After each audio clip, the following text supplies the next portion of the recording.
to Recollections May Vary, a royal recap. I'm Kinsey Schofield here with your daily dose of Donna's Donna Bowling, casting director, pop culture connoisseur, my go-to for all good Justin Baldoni news, all happy Justin Baldoni news, because there's a lot of negativity, and you seem to have the market cornered when it comes to being an uplifter as well.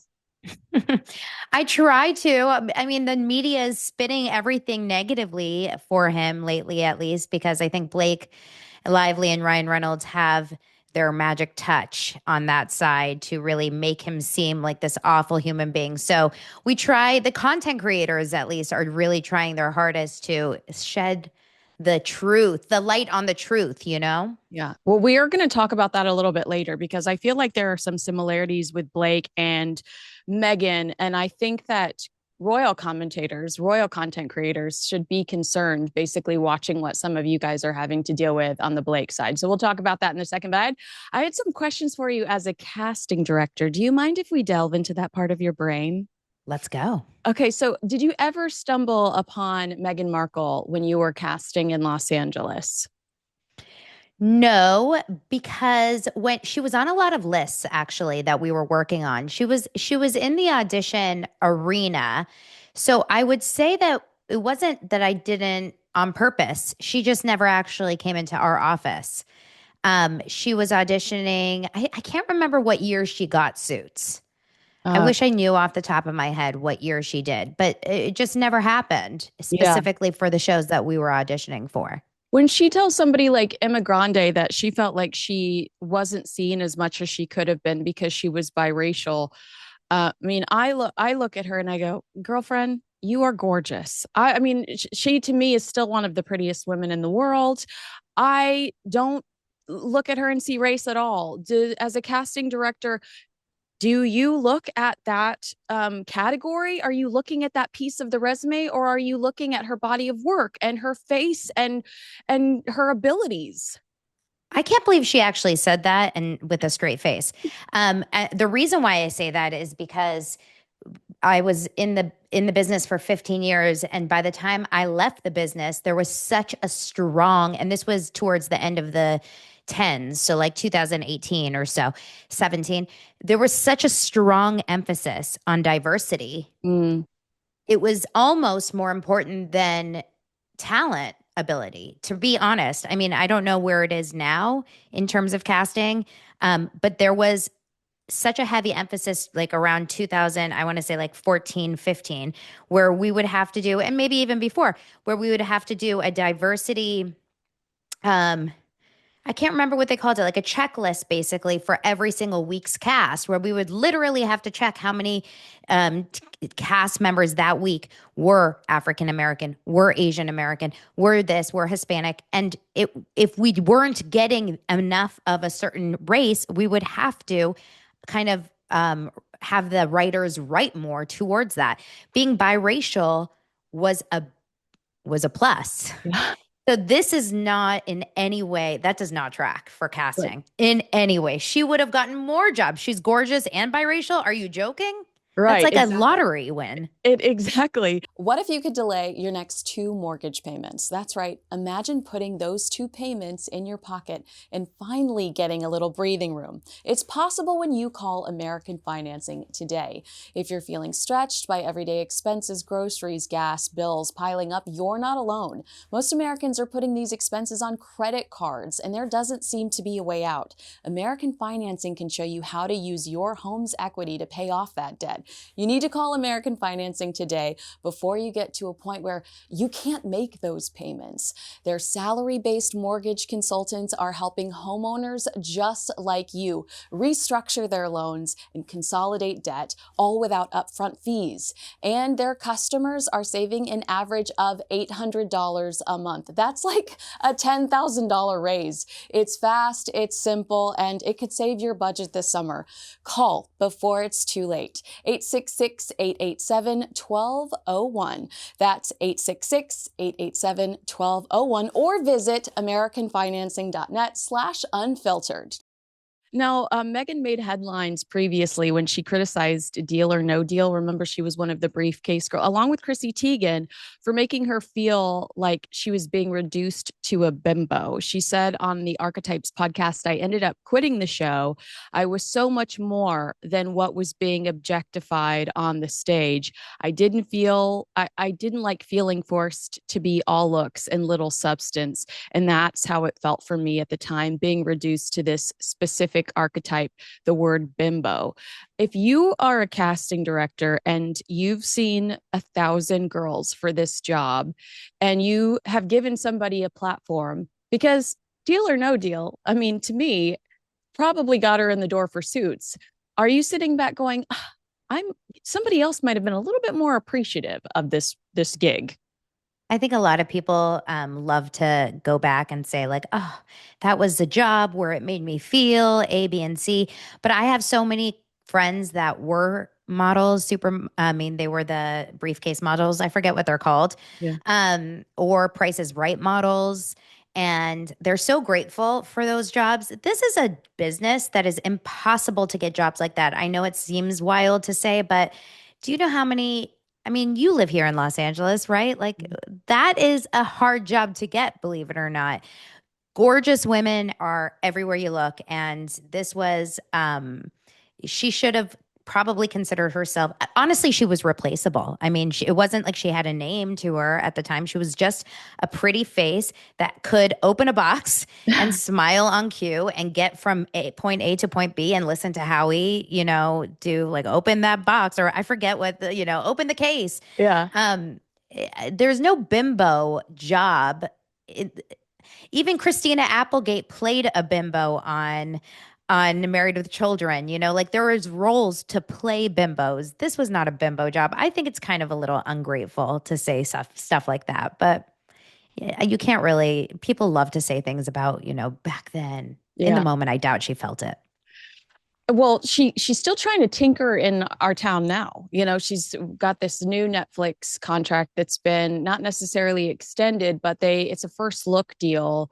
I'd love your perspective on that shift from the big content deal of allegedly $100 million. I don't believe it was $100 million, but hey, we're so obsessed with you. We just want to partner with you, and we're going to give you an ungodly amount of money to like, hey, now we're going to do this first look deal. I mean, you and I that could walk in the door and pitch Netflix, basically.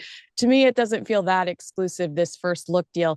And to speak negatively about some of her past experiences in Hollywood, will that could that potentially negatively affect her pursuits going forward? Because people are going to be like, well, good Lord, in Variety, she was talking shit about the first production crew that worked on the Harry and Meghan documentary. Yeah, I always look at people that, how when you date, when you go on dates, they always say, like, be very aware if the person you're on a date with only talks badly about their exes. Oh. You always have to question, what does that mean? Or if someone only has bad things to say about their previous employers. You kind of want to be in relationships, working relationships or actual relationships with people who cut ties in a positive way. And there's something to be said about someone that only has negative previous relationships. Wherever they go, they burn bridges in a really negative way. That is not usually a good thing. She tends to, you see this with a lot of celebrities. There are some celebrities out there that have friendships that they've kept from kindergarten before they were even celebrities. Those are usually really, you can tell they're good people because they never changed. But people like her, you wonder, why isn't she very close with a lot of people that she was close with before she became famous from Right. the royal marriage, Right. Yeah, I think it would make people somewhat wary, but this was a big fail, the whole Netflix venture. It feels genuinely like a massive failure. I hate I to mean, say it. I mean, I'm curious to hear you say that. I like asking you because I'm so stuck in the royal world, and it feels like, of course, they're going, well, I didn't hear anything good about it, but you're in the industry and you know that, there could have been better options for them. I feel like this was both saving face because Spotify, that was egg on their face. They had to go back to their investors and say, look at how much money we lost in this deal. But with Netflix, they can go, well, no. we're not necessarily considering this a failure. We'll just have to see what comes to fruition in the future. And they can bury this. And, maybe in a few years, we don't even know how long the contract ends, but they could walk away and none of us will be any the wiser. Um, it's interesting to me to hear somebody else in town go, no, there are better deals that could have happened here. I mean, ultimately, it just comes down to viewers and numbers. And, Netflix doesn't really share, as far as I know, the amount of people that were actually tuning in. You can see like number one this week, when you go to Netflix and the app. And I'm sure there was a lot of interest that first couple weeks because I watched it, but there was no way I was tuning in every week. I don't think I am her prime audience. I'm not her demographic. I know there are hardcore stands for Meghan. I mean, there are people out there that will fight tooth and nail and will come for blood if you say anything negative about her. So I am I always know. wary. I mean, I have a friend that just reviewed her wine, her rosé, and didn't even say anything very negative and got like really attacked just because he said like it was okay, it wasn't Yeah. great, and it was as if he said it was poison. I Yeah. think that people are very protective over her, and ultimately it really comes down to likability and watchability. You have to be entertained enough to want to watch a lifestyle show with cooking and with personality, and that is really hard to do in a long form content. Like it's hard enough to do it past a few minutes on TikTok. You Right. have to be really funny. You have to have a high energy show. I don't have the patience to do it. I want to either laugh or see a lot of things or get really dirty with the person. It felt too manicured and too put on. And just from a casting director perspective, and I say this genuinely, I never ever feel an authentic vibe from her. I just don't. I am sorry for people that love her, but that's just my opinion. And is that crucial when it comes to being a lifestyle guru? Because I do get it from Gwen. Gwen to me is still messy. Like when she does her boyfriend breakfasts for us every weekend, she's messy in her pajamas. She's got her glasses on. They haven't been cleaned in a week. She's silly. She's vulgar. And I can't afford Gwyneth Paltrow's lifestyle, but I aspire to be like her, minus some of the vulgarity and the Ben Affleck story that I wish I would have never read. But do you think that that's yeah, yes? But do you think that that's crucial when it comes to pursuing that route, the lifestyle route, and also please buy my jam? I think she just doesn't. And maybe Megan just needs more years in this to just not take herself so seriously. And I think that's where Gwyneth is now. Maybe Gwyneth wouldn't have been so likable 10, 15 years ago doing it. Now, where Gwyneth is, she's gotten so past the try to take me down. It's like she's been canceled so many times in the sense of like people tried to take her down by every word that she said, whether it's about, her vagina smelling candle or the obesity comments or this and this and that. I mean, she just had this entire book really kind of try to take her down. And she's like, I'm not affected by it. And no one else cares either. Megan feels too affected by every word maybe that is being said. She's not in on the joke yet. Mm. That's something that like a Bethany Frankel has gotten better at and is really able to do. People like people that can laugh at themselves and just have fun with it.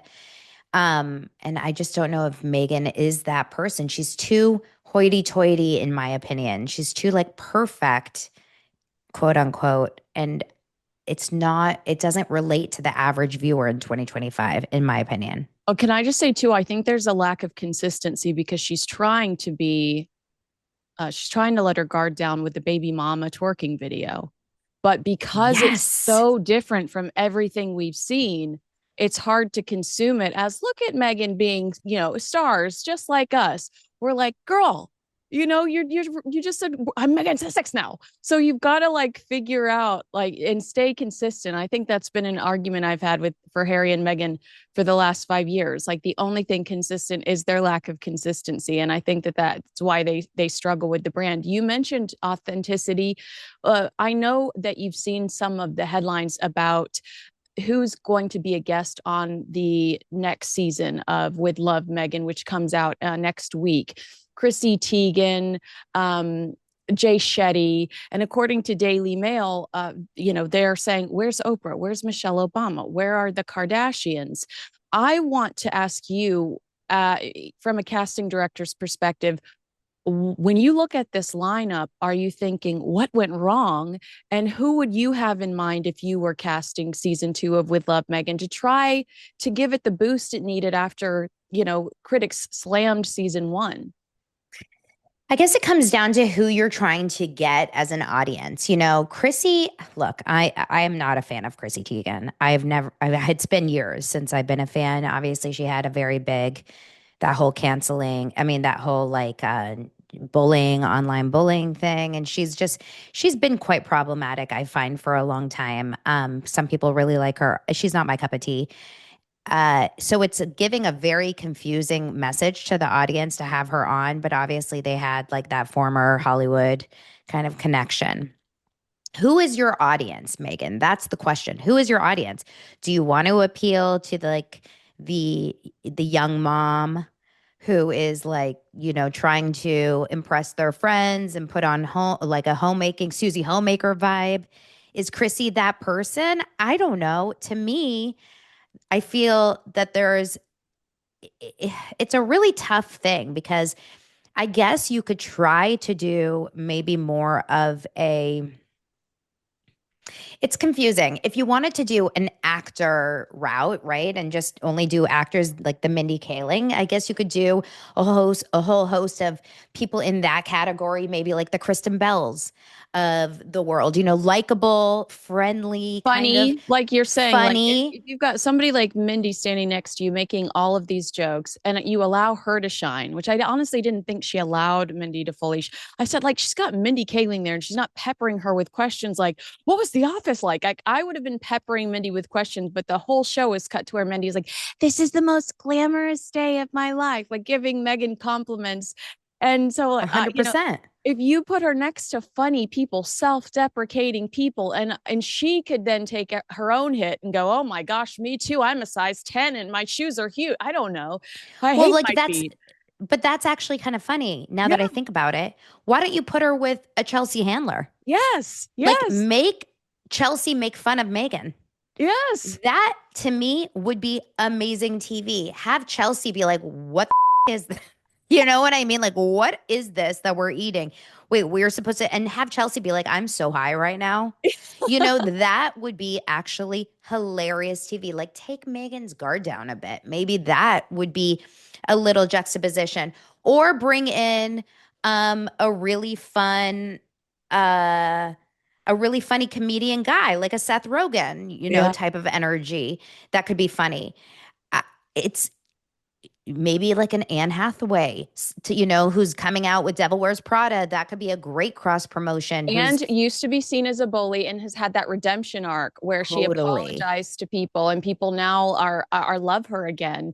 Despite totally. I used to not like Anne. I've completely changed my tune on her because she's come across, and now I embrace her calma vibe. Like that whole vibe.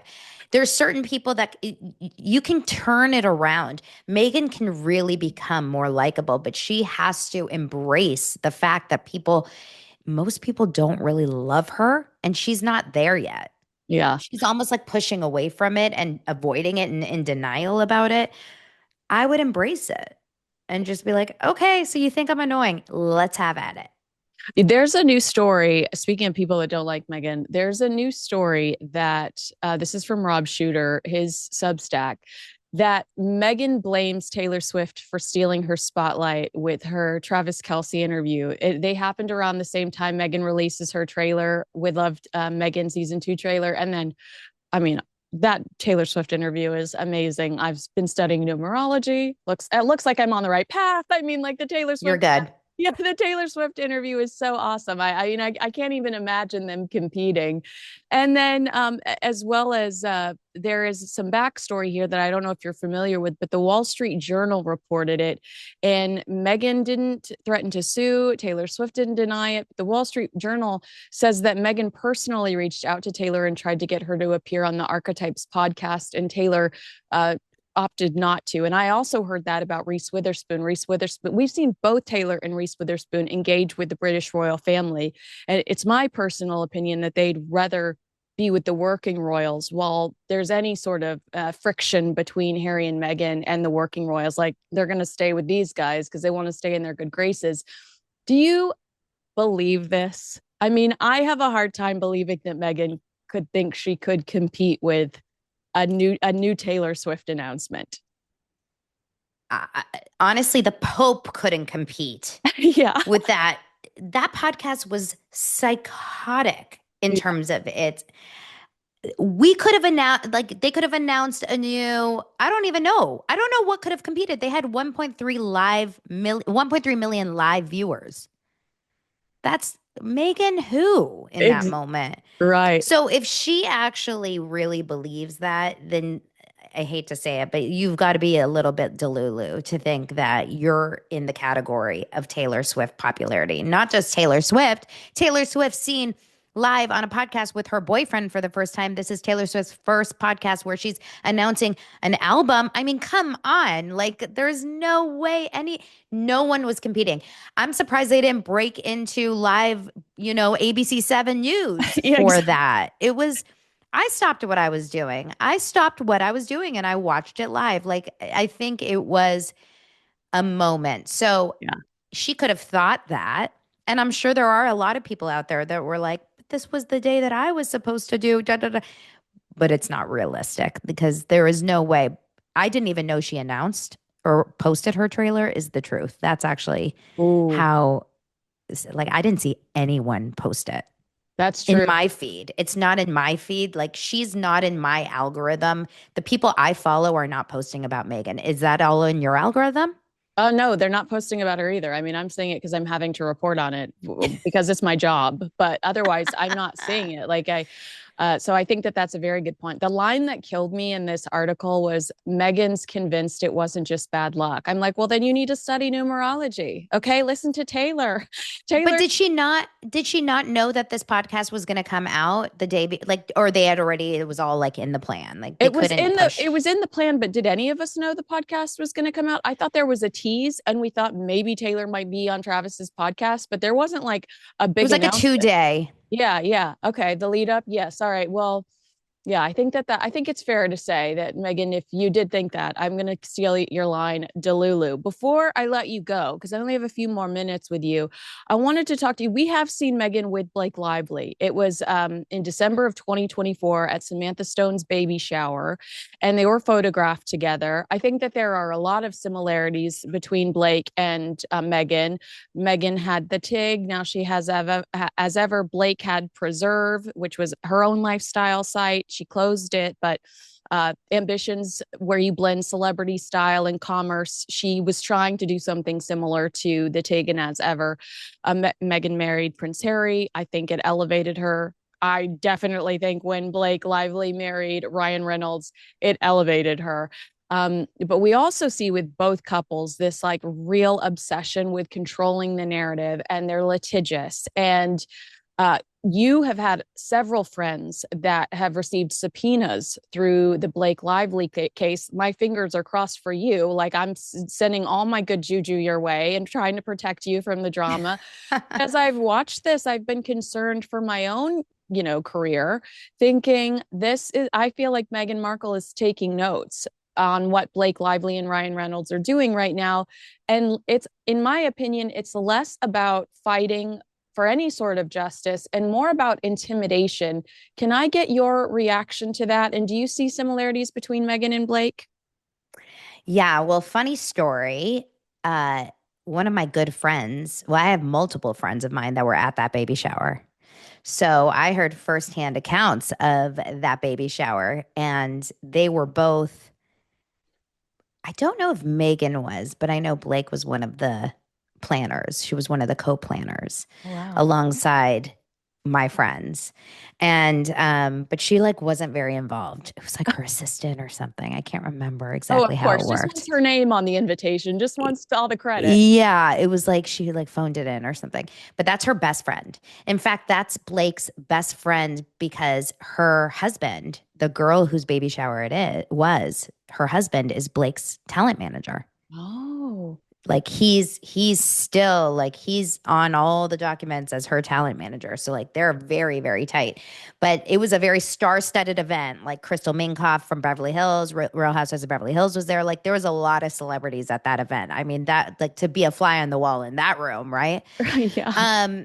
I think, the subpoenas against the content creators was one of these groundbreaking moments that I think should go down in pop culture history in an era where normies like us, I mean, you're a journalist, you're someone that reports on this. I consider myself a content creator. I don't consider myself, I didn't go to journalism school or anything. I have no idea exactly like what makes you good, gets you there or whatever. But a lot of these people literally are just stay-at-home moms or even like students or whatever that throw out their phone and then just sit in their bed and report on it from TikTok. Like you don't have to have credentials to do any of this stuff, but you have to have an opinion and you can have a voice. That's all. And some of them didn't even. Some of them just posted on Twitter. Like, Yeah. you don't have to have a lot to have an opinion.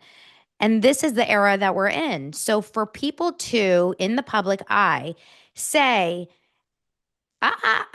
this feels a little weird.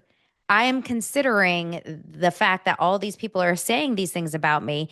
I'm going to assume that it's part of a coordinated issue, and we're going to now file these subpoenas, not against the big, the people that may have hired them to go through their documents and stuff. That's fine. Had they just gone after the lawyers or just gone after the PR firms and stuff and said, let's open up your books. Let's Yeah. go through all your emails. Yeah. Did you contact content creators? Go for it. Do your thing. But to go for the little man, to go for the just Joe Schmo or the little, Debbie in Tulsa, it's so insane and scary, and it's way more than protecting yourself or whatever. It's intimidation 100%. And the fact that this is something that was not so heavily covered in the media, and it wasn't something that they said, it wasn't top of the news. Like, Right. whoa, huge A-list, whatever, actress is now going all in after the little, TikTokers. It's pretty crazy. It's not okay. It It's not is. okay. And if Meghan does that, then it's setting a new precedent. Then we may have to like create a bill saying you can't go after TikTokers. Have you seen a shift in the way that your friends that received this, in my opinion, harassment? I mean, I don't want to use, I almost use that word too much because I was so mad that young Blake in the series recently used that word to describe Justin Baldoni. And I'm like, you're using this word too loosely. So maybe I am too, but I think it's bullying. I think it's intimidation. Have you seen a shift in the way that your content creator friends are communicating now? Are they fearful, or are they like, you know what? I'm going to stay course because I have the First Amendment and I'm not doing anything wrong? So it did shut a few of them up at first. Like it scared so many of them, especially one of my good friends, Ashley Brianna Eve. She was the first one to report the subpoena. She was like, holy shit, what is this? This girl lives in Canada. She is a branding and marketing expert. That's what she talks about. She talks about them from a branding and marketing perspective. So she says like, oh, look at what's being covered about them in the press today. Or look at her brand, Betty Boo's, Yeah. She was so scared. She lives on a farm and she has chickens. She's like, I don't want to lose my chickens. She doesn't have a lawyer. She was like, this is so scary. I'm not going to talk about them anymore. Thankfully, most people were able to file the motion to quash, and it's kind of being handled and it's being taken away. Most people now have decided to go all in. Their anger towards Blake has tripled. And so it's backfired against her. Whatever she got out of it was nothing, because none of it was true. But whatever she got out of it was, it just created more, like the cons, whatever, the cons outweighed the pros or whatever. It didn't do anything for her from the public standpoint, but also the Taylor Swift news that came out last week. Speaking of Taylor, it was such a big blow to her ego, probably because she had this huge announcement so many of the press articles were like, oh, is this song about Blake? The Ruin the Friendship song. Blake Lively, obviously, and her are no longer friends because she didn't post about it or talk about it. And sure enough, this week, the Young Lily article comes out to kind of shift the PR focus. Oh, Justin Baldoni's harassing her? Yeah. Oh my gosh. Oh my God. Again, another person that I think is going to get bit in the butt for complaining about her for, the greatest job that ever happened to her. All right. Daily dose of Donna Bowling. What a pleasure to have you today. You were so knowledgeable and I had so much fun with you. I hope you come back. Of course, and you need to come on my show. Oh my gosh, I would love that. All right, agree with us, disagree with us. Let us know what we prefer when you agree with us. Let us know in the comments below. Make sure you like, subscribe, and share this video with a friend. Thanks so much for watching, everyone. I'll see you again next time.